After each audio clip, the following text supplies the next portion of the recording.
Abençoemos aqueles que se preocupam conosco, que nos amam, que nos atendem às necessidades. Valorizemos o amigo que nos socorre, que se interessa por nós, que nos escreve, que nos telefona, para saber como estamos indo. A amizade é uma dádiva de Deus, presente no coração daqueles que cruzam o nosso caminho. Mais tarde, haveremos de sentir falta daqueles que não nos deixam experimentar a dor da solidão. Que possamos consolar uns aos outros em todos os dias da nossa vida.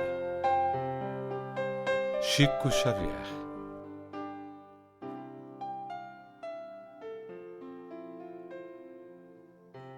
Olá, seja bem-vindo a mais um estudo reflexivo da obra O Consolador. Esse programa é proporcionado pelos voluntários do Centro Espírita de Caridade Luiz Monteiro de Barros. Faça parte dessa família espiritual. Você poderá colaborar com o programa fazendo perguntas, tá? Olha só, através das mídias sociais. Tem o Facebook, o Instagram e principalmente o YouTube. Você pode dar sua boa noite, bom dia ou boa tarde, o horário que você está, e fazer uma pergunta para os facilitadores da bancada. Hoje, o time completo, temos a presença do Wilson, José Nilson, Caetano. Boa noite, cavalheiros. Boa noite, Alessandro. Boa noite, Dr. Wilson. E vamos lá, então. Podemos começar? Então vamos lá, pessoal. O capítulo é 2.3, cultura. Vamos começar o assunto cultura. E o primeiro item da cultura que ele coloca é a razão.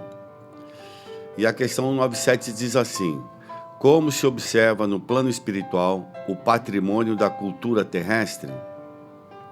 A resposta: todas as expressões da cultura humana são apreciadas na esfera invisível como um repositório sagrado de esforços do homem planetário em seus labores contínuos e respeitáveis. Todavia, é preciso encarecer que, neste outro lado da vida, a vossa posição cultural é considerada como processo, não como fim, porquanto este reside na perfeita sabedoria, síntese gloriosa da alma que se edificou a si mesma, por meio de todas as oportunidades de trabalho e de estudo da existência material. Entre a cultura terrestre e a sabedoria do espírito, há singular diferença, que é preciso considerar. A primeira se modifica todos os dias e varia de concepção nos indivíduos que se constituem seus expositores, dentro das mais evidentes características de instabilidade. A segunda, porém, é o conhecimento divino, puro e inalienável, que a alma vai armazenando no seu caminho em marcha para a vida imortal. Tudo bem? Vamos comentar sobre essa... O senhor quer falar? Como o Emmanuel está chamando a atenção aí, essa cultura que o homem treina e adquire é muito importante no processo evolutivo, mas a cultura, ela tem que pensar que a sabedoria verdadeira está em Deus. Então, essa cultura é transitória, porque a sabedoria está em Deus. Então, ele tem que ir nesta direção de Deus. Normalmente, o homem, no estágio evolutivo dele, ele une muito a cultura com a razão, com o intelectualismo dele, e não traz a discussão da fé, dos sentimentos para esse caminho da cultura. Ele precisa trazer isto, porque essa discussão da fé e dos sentimentos que vai levar na direção da sabedoria de Deus. Ficar só na cultura, ele às vezes apresenta teses numa visão só materialista, ele fica muito limitado. Ele precisa abrir para esse espaço. Então você vê o caminho é cultura, mas na direção da sabedoria. E a direção da sabedoria, se ele não traz a compreensão do Espírito, a compreensão de Deus, a compreensão de Jesus, ele vai ter dificuldade para entender a sabedoria ligada com cultura. Legal. Tudo bem?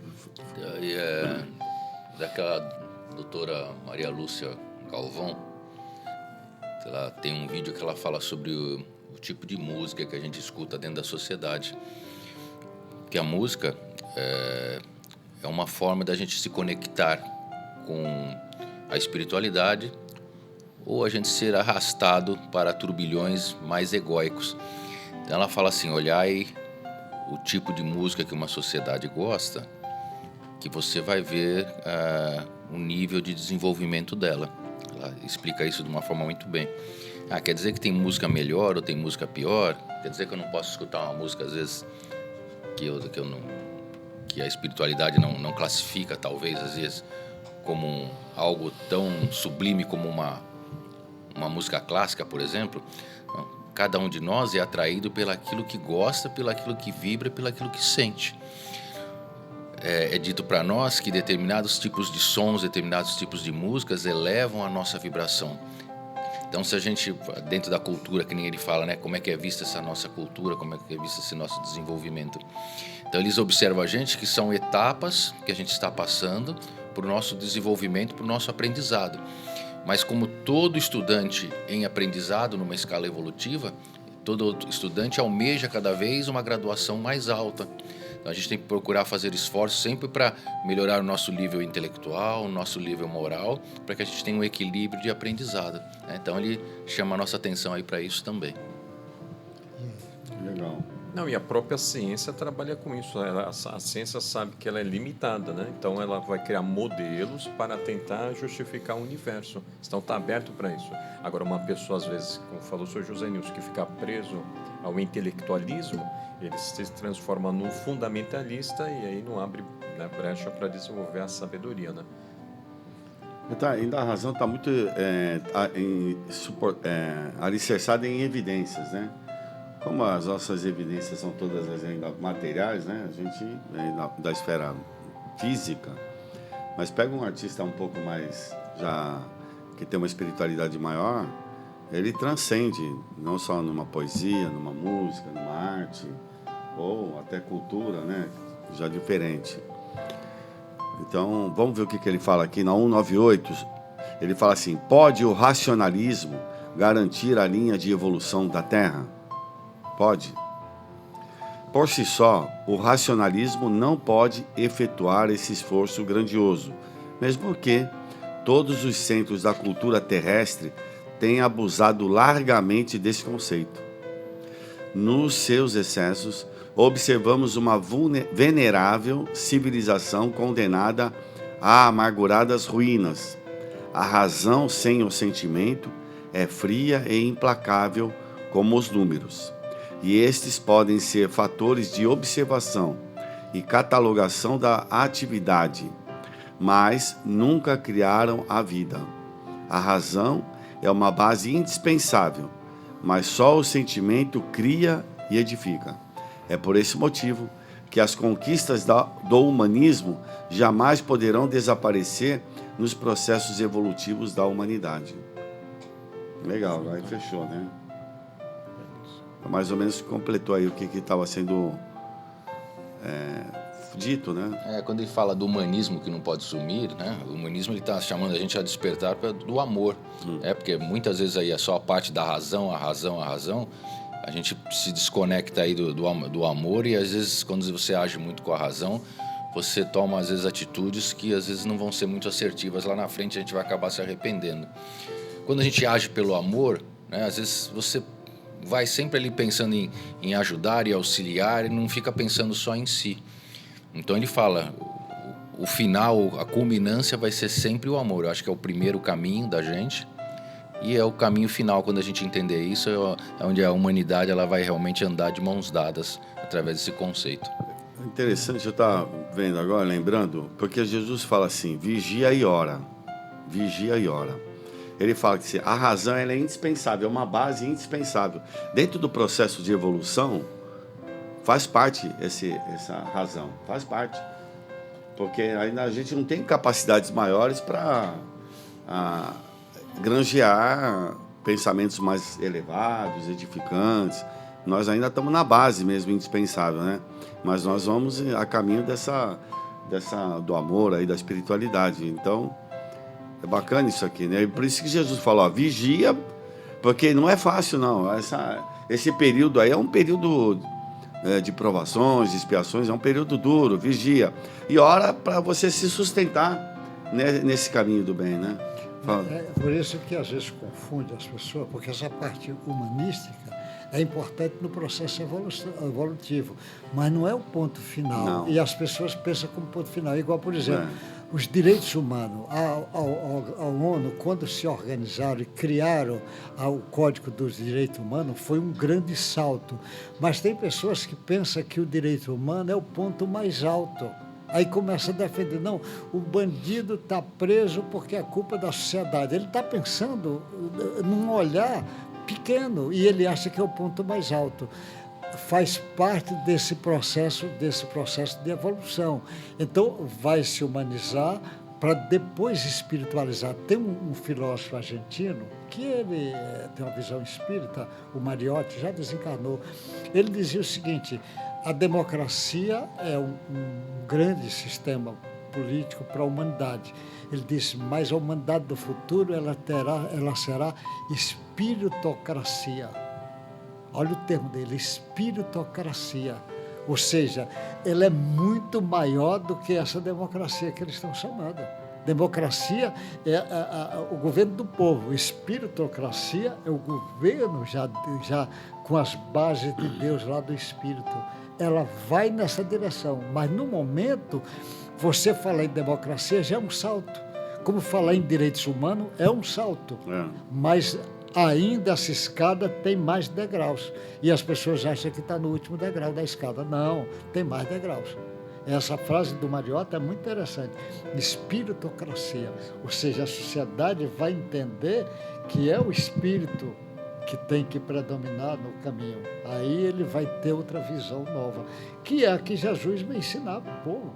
Jesus vai ensinar a espiritocracia no sentido mesmo na direção de Deus, da pureza do Espírito. Por isso que ele diz, sede perfeito, como perfeito é o vosso Pai Celestial. Olha que salto ele está dizendo que a humanidade...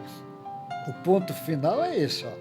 Sede perfeito, como perfeito é o vosso Pai Celestial. Esse, sim, é o degrau máximo que nós vamos atingir daqui a muitos milênios. Tá bem, é isso. E aqui na 199, alguém quer falar? Tudo bem? Podemos? Ele fala assim, é uma pergunta. Poderá a razão dispensar a fé? Poderá a razão dispensar a fé? Né? A razão humana é ainda muito frágil e não poderá dispensar a cooperação da fé que a ilumina para a solução dos grandes e sagrados problemas da vida. Em virtude da separação de ambas nas estradas da vida, é que observamos o homem terrestre no desfiladeiro terrível da miséria e da destruição. Pela insânia da razão, sem a luz divina da fé, a força faz as suas derradeiras tentativas para assenhorar-se de todas as conquistas do mundo. É uma fase que nós estamos. Falastes demasiadamente de razão e permaneceis na guerra da destruição, onde só perambulam miseráveis vencidos. Revelastes as mais elevadas demonstrações de inteligência, mas mobilizais todo o conhecimento para o morticínio sem piedade. Pregastes a paz, fabricando os canhões homicidas. Pretendestes haver solucionado os problemas sociais, intensificando a construção das cadeias e dos prostíbulos. Esse progresso é o da razão sem a fé, onde os homens se perdem em luta inglória e sem fim. Legal, né? E o livro está no contexto, né, indo para a Segunda Guerra Mundial, infelizmente, né? 1941 o livro, acabou de ter a Primeira Guerra Mundial, Emmanuel e outros benfeitores estavam vendo essas pessoas assim, os líderes na época, é claro, os que seguem os líderes, só com essa visão da razão, esquecendo o coração. Através só da razão, contra a tortura o irmão em relação ao outro irmão. Os animais não têm hábitos de crueldade. A crueldade é do nosso, infelizmente, reino, né? Os animais têm o diferente. Mata para sobrevivência, né? Não é uma matança por orgulho, egoísmo ou vaidade. Tudo bem? Isso aqui? Bacana, né? Bom, podemos ir, então, a 200. Onde localizar a origem dos desvios da razão humana? Onde localizar? A origem desse desequilíbrio reside na defecção do sacerdócio, nas várias igrejas que se fundaram na concepção do cristianismo, ocultando a verdade para que prevalecessem os interesses econômicos de seus transviados expositores. As seitas religiosas operaram o desvirtuamento da fé, fixando a sua atividade por absoluta ausência de colaboração com o raciocínio no caminho infinito de conquistas da vida. Emmanuel agora deu uma...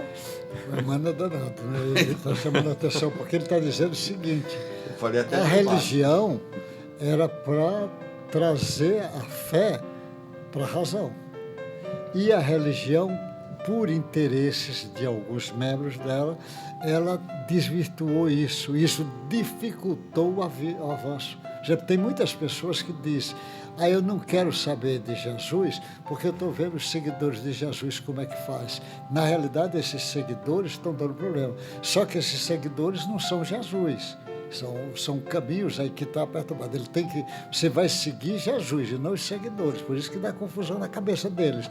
Mas isso atrapalha. Por isso que o Espiritismo chega, e ele chega para cada um de nós, é como se ele colocasse uma espada na nossa cabeça. Diz: olha, para você ser espírita, você tem que se conduzir como espírita. Se você não estiver conduzindo como espírita, você é qualquer coisa menos espírita. E para se conduzir como espírita, é ser cristão autêntico. Não é fácil para ninguém. Ele diz: você vai ter que trabalhar isto dentro de você. Por isso que a luta nossa é trabalhar a melhora individual nossa, e essa melhora individual nossa passa pelo trabalho da melhora coletiva. Então nós temos que trabalhar nossa melhora individual e a melhora coletiva do outro, porque se não fizer isso, não vai melhorar se não ajudar o outro a melhorar. Então é um trabalho continuado até ele ficar. Se ele quer melhora só dele, se ele está pensando em ficar rico com o processo religioso, ele está equivocado. Não é para isso. Jesus deu exemplo. Jesus não tinha nenhum onde botar um travesseiro na cabeça. Ele não tinha nenhuma pedra para descansar a cabeça. Como é que o sujeito está? Não é que está defendendo a pobreza, mas ele não pode querer usar isso para a riqueza dele ou para poder. Jesus não procurou poder.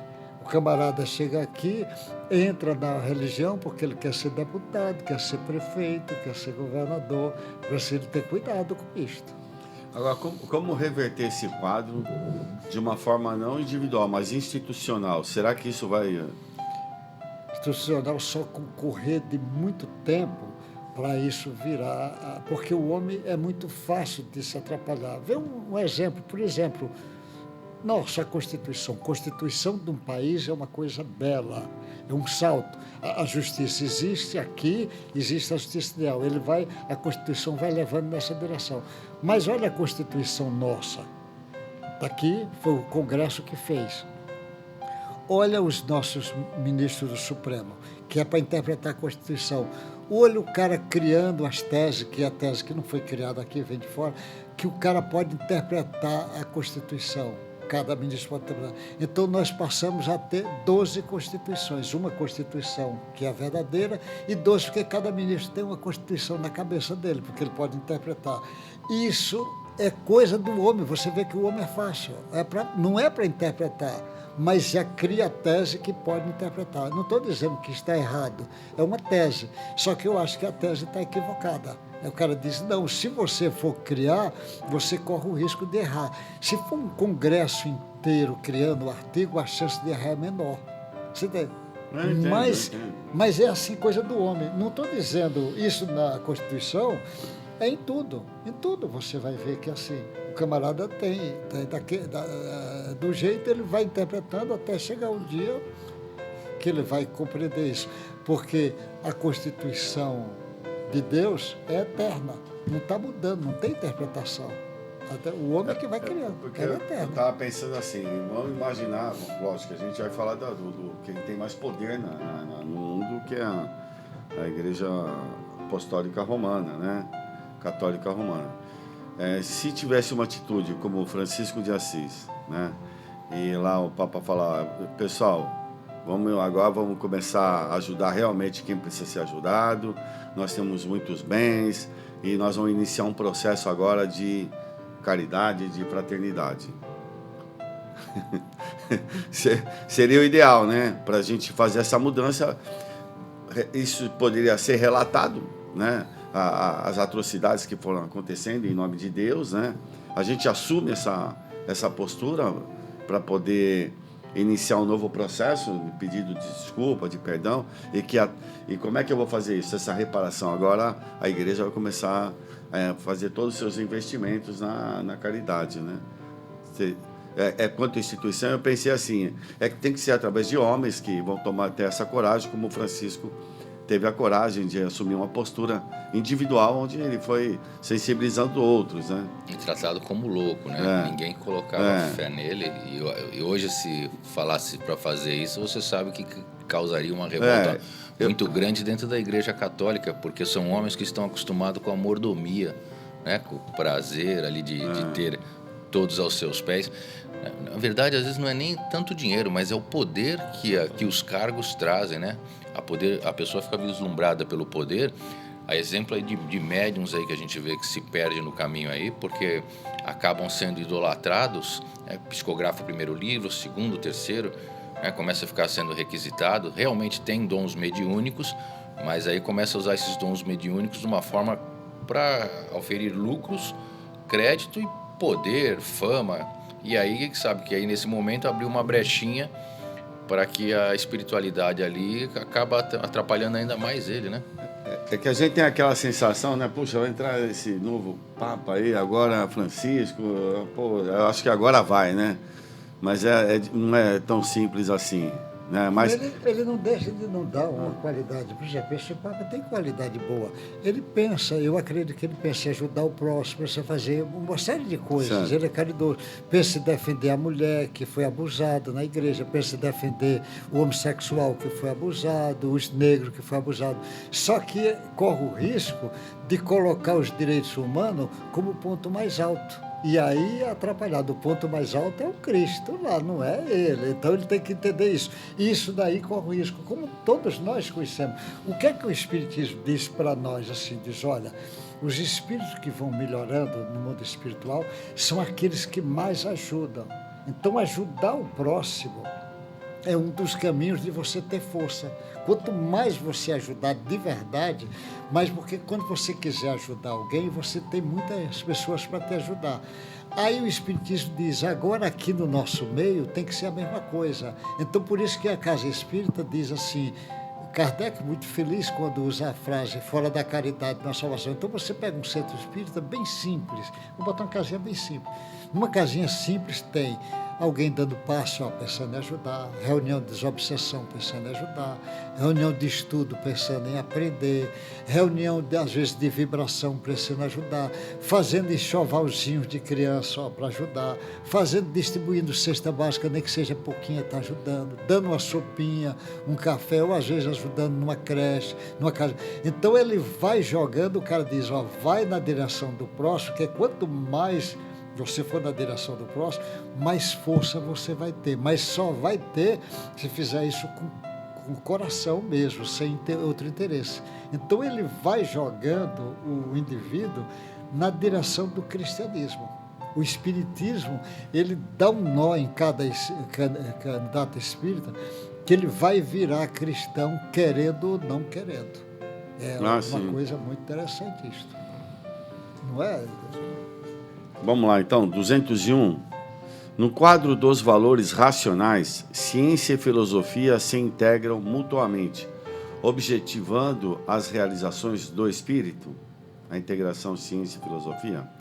Ambas se completam no campo das atividades do mundo, como dois grandes rios que, servindo a regiões diversas na esfera da produção indispensável à manutenção da vida, se reúnem em determinado ponto do caminho para desaguarem juntos no mesmo oceano que é o da sabedoria. Tá bom? Então a ciência, a filosofia vem no aspecto aí motivado pela razão. E aí o que ele está convidando é que vai a algo mais abrangente, que são os sentimentos, que é o que mais a gente demora. Porque no Livro dos Espíritos está lá. Quem que desenvolve primeiro? A moral ou a intelectual? Primeiro o progresso intelectual, para que através do seu livre-arbítrio você desenvolva virtudes e vá para o âmbito da moral. Então a gente está sempre convidado, no nosso nível evolutivo, a não só olhar o lado da razão, olhar também o lado das emoções. E agora que está se debruçando, agora que na educação está preocupado com os lados dos sentimentos para os adolescentes. Na minha época de escola, não tinha nada, nenhuma disciplina falando sobre mansidão, humildade, resignação, a importância de você, às vezes, se preocupar com o outro, né? Então, aos psicólogos entrando nas escolas para ajudar as crianças e os jovens. Há um avanço. Então, isso é uma demonstração, então, que só o racionalismo, se ficar só no racionalismo aí, ele vai gerar essas dificuldades que se apresentam aí no jovem, no adolescente, né? Que aí vai despertar nele esses problemas psíquicos que mexe muito com os sentimentos, né? A solidão, o medo, a angústia e assim por...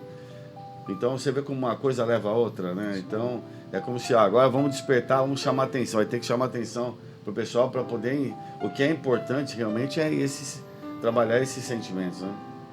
Porque você vê com a frase que ele usa, 2 rios aí, a filosofia e a ciência. São rios. Aí tem camarada da filosofia que quer esse rio, ele ir sozinho. O cara diz, esses 2 rios vai ter que cair no rio maior. Por exemplo, igual o Amazonas. O Amazonas é grande, mas tem muitos rios que alimentam ele. E esse novo rio que cai, que agora a parte religiosa vai unir esses 2 rios, a filosofia com a ciência, para cair no mar chamado Jesus. Ainda tem que entender isso.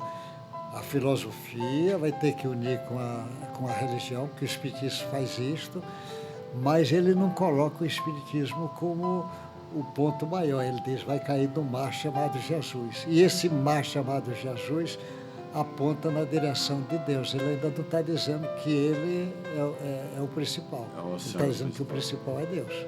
Então o camarada tem que ter cuidado. Olha, vamos cair nesse rio, mas esse rio tem que ir para esse mar. Aí o cara com a filosofia, ele quer que a filosofia dele seja sozinha. Aí o cara vem, cria uma filosofia materialista e quer explicar tudo no mundo pelo materialismo, inclusive melhora. O cara diz, você não está caindo no rio, nem está caindo no mar. Você está querendo criar um rio novo para você e um mar novo. Cuidado. É por aí. Vamos ver se a gente consegue ler. Faltam 2 aqui. 202. Quer falar, Wilson? Tudo bem? No problema da investigação, há limites para a aplicação dos métodos racionalistas? Há limites, né? Esses limites existem, não só para a aplicação, como também para a observação. Limites esses que são condicionados pelas forças espirituais que presidem a evolução planetária, atendendo à conveniência e ao estado de progresso moral das criaturas. É por esse motivo que os limites das aplicações e das análises chamadas positivas sempre acompanham e seguirão sempre o curso da evolução espiritual das entidades encarnadas na Terra. Então, é interessante, ele vai falando para nós sobre esses limites. A gente vai vendo que conforme a população, né, a humanidade vai evoluindo, vai aprendendo, vão chegando os novos conhecimentos, vão se descortinando coisas que estavam obscurecidas, mas de acordo com a evolução. Então, a humanidade, conforme vai se capacitando, a espiritualidade ela vai dando um auxílio, vai colocando espíritos encarnados para que tragam novas informações, cientistas que vêm fazer descobertas, pessoas na arte que trazem novas culturas, novas formas de ver a cultura. Então ele fala, nada fica largado ao léu como a gente acha. Então é tudo inspirado pela espiritualidade. E no livro A Caminho da Luz ele fala que todo esse desenvolvimento, toda essa preparação do planeta Terra, na sua constituição, na sua gênese, ele fala, os grandes arquitetos, os engenheiros siderais que trabalharam com o Cristo, eles já deixaram tudo como se fosse pré-moldado, tudo num gabarito, tudo pronto, para que conforme fosse evoluindo o planeta, fosse evoluindo os indivíduos que aqui habitam, cada vez que a gente fosse se capacitando e que essa metamorfose de corpos, essa chegada de novos conhecimentos fosse já possível, já seria trazida. Então está tudo pronto nas matrizes. Conforme a gente vai se capacitando, isso daí vai chegando. Porque muita gente fala, eu queria tanto ser instrumento disso, por que Deus não me escolhe, né? Por que Deus não me capacita? Mas é o contrário, né? Deus escolhe aquele que vai atrás, aquele que corre. Então a gente precisa correr atrás para ser bons instrumentos para ajudar nessa evolução aí, inspirada pela espiritualidade. Isso é uma coisa infinita, né? É infinito e o homem vai descobrindo, né, Caetano? Constantemente ele está descobrindo coisa nova. Por exemplo, ontem um colega meu lá da Bahia mandou um trabalho de um alemão que lançou agora sobre negócio de gene, uma informação que ele traz do DNA, ele dizendo o seguinte, que ele funciona igual aos cristais, ele vai ter ressonância. E esse cientista está dizendo que esse DNA, lá na genética, ele funciona quase como buraco de minhoca. Ele fecha para receber as informações. Então ele mostra que todo tipo de pensamento pode alterar o gene. Então vai bater o que as pessoas vêm dizendo há muito tempo. Olha, o pensamento positivo é importante para você.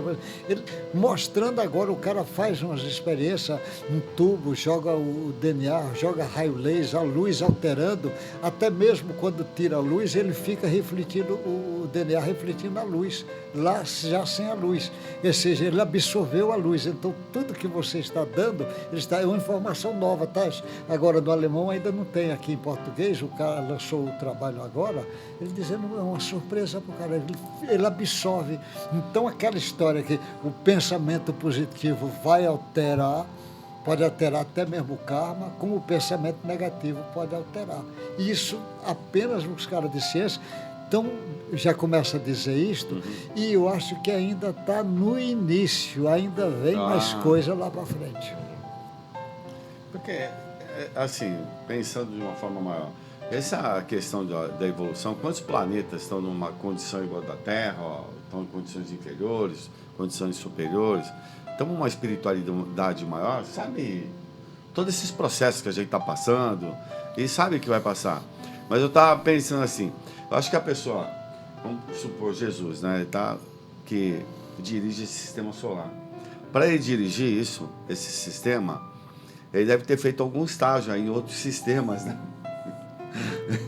Não é verdade? Deve ter feito estágios, isso, aquilo, equipe, tudo, para poder iniciar esse processo. Então a coisa é tão assim, a gente não tem ideia, né? Porque porque se é o perfeito aí, é pura bilhões de anos, meu Deus do céu, a gente está mais com tanta matéria ainda, né? Então aí na base do racionalismo, ainda nem começamos a despertar as coisas do espírito, né?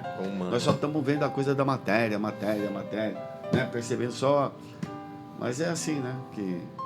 Bom, vamos lá então, para fechar essa, tá bom? Como apreciar os racionalistas que se orgulham de suas realizações terrestres, nas quais pretendem encontrar valores finais e definitivos? É o que está se comentando, né? Quase sempre, os que se orgulham de alguma coisa caem no egoísmo isolacionista que os separa do plano universal. Mas os que amam o seu esforço nas realizações alheias ou a continuidade sagrada das obras dos outros, na sua atividade própria, jamais conservam pretensões descabidas e nunca restringem sua esfera de evolução, porquanto as energias profundas da espiritualidade lhes santificam os esforços sinceros, conduzindo-os aos sagrados, aos grandes feitos, por meio dos elevados caminhos da inspiração. Então tem sempre abertos aí a receber as inspirações, ele fala aí no final, mas mais do que isso, às vezes a gente conversa com pessoas e fala, eu já sei tudo, eu não tenho mais o que estudar, o que eu precisava saber eu já sei. Daí a gente vê a importância do estudo em grupo, do diálogo, porque eu tenho uma percepção, uma visão de um tema, o D'Alessandro tem outro, o Zé Nilson tem outro, e a gente dialogando, a gente vai ampliando nossos horizontes, né, vai se capacitando e vai estando aberto às inspirações do plano espiritual para suscitar em nós questionamentos filosóficos, para que a gente associe junto com o rio da ciência, com o rio da religião, para chegar aí no entendimento do que Jesus deixou para nós, né? Isso, Caetano, você vê isso bem claro aqui, o Espiritismo mostra muito bem. O sujeito começa a se inteirar, gostar de física, e ele pensando na física de uma forma nobre. O que é que o mundo espiritual faz? Pega esse camarada, de noite, leva para encontrar físicos. Faz isso, aqueles físicos às vezes descem para vir conversar com ele, porque ele está aberto para isso. Mas um grande artista também acontece isso. Um grande trabalho de serviço social, se ele faz com amor, vai acontecer. Um grande religioso, vai acontecer isso. O André conta no livro O Mundo Maior, eles pegam 2.000 pessoas, só que 1.200 eram encarnados, que estava se interessando por esse lado espiritualistas, mais variados possível. E vem 800 que é desencarnado. Vem um chefe lá, o Eusébio, para dar uma instrução para eles, para ajudar eles a compreenderem e para pôr em prática aqui. Ou seja, quando a pessoa começa a se interessar, vem o mundo espiritual para ajuda. Por isso que ele disse, precisa. O cara começa a se interessar por química, pensando nessa química espiritual, vem gente para ajudar. Um cientista vem para ajudar, mas em todas as áreas vem. Agora, o camarada começa a se interessar em droga, como é que eu vendo, como é que eu vou fazer um grande quartel, como é que eu posso espalhar isso para o mundo todo. Também vem ajuda, só que ajuda da turma das trevas. Vem ajuda também. O que você quiser, vem ajuda. Trocou a turma só. Agora a escolha de cada um. Legal. Vamos encerrar então? Então, agradeço ao Wilson, José Nilson, Caetano e a você que em casa emitiu bons pensamentos e, por favor, deixou registrado vossas observações. Nunca se esqueça que esse estudo não cancela ou anula o outro estudo. Toda quarta-feira, presencialmente, na Rua Silva Jardim, número 1, tem um estudo da obra O Consolador, claro, em outras questões. Então, o virtual não cancela o virtual. Então, agradeço a todos e, com a permissão divina, até há 15 dias. Até lá.